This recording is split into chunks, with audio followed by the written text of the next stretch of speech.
In Algebra 2, Section 2-3, we're dealing rate of change and slope. So you might have seen this in geometry last year, you should have. And slope is between 2 points, so we need 2 points in order to find the slope.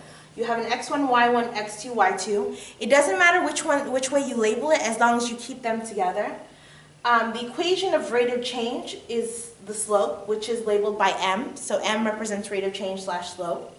And you do y2 minus y1 over x2 minus x1. So the y is on top and the x is on bottom. The difference that you move in y and over the difference you move in x.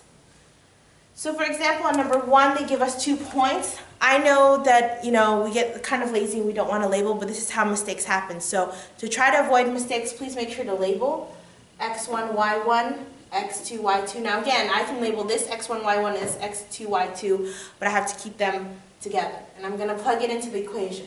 M equals y2, which is negative 2, minus y1, so minus 4, over x2, which is 1, minus x1, which is minus negative 1.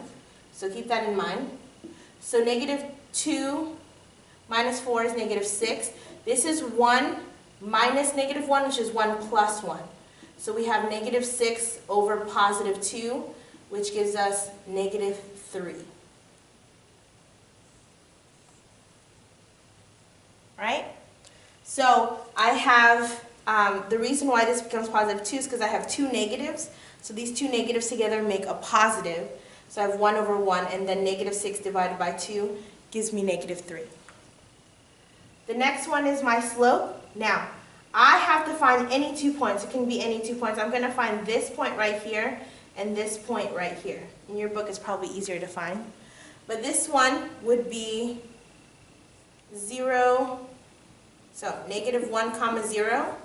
And this one would be 3 comma 2. So then I just do the same thing. I do that side. I label x1, y1, x2, y2. And then I plug it into the equation. M equals y2, so 2 minus y1, 0. And then 3 minus negative 1. So 2 minus 1 is 2.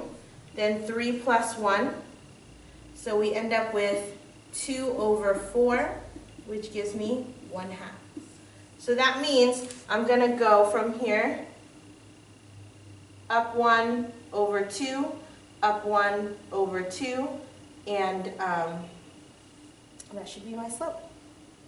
All right? So go ahead and write this down. Try problems, page 79, numbers 1 and 7, 79, numbers 1 and 7, and I will see you in class.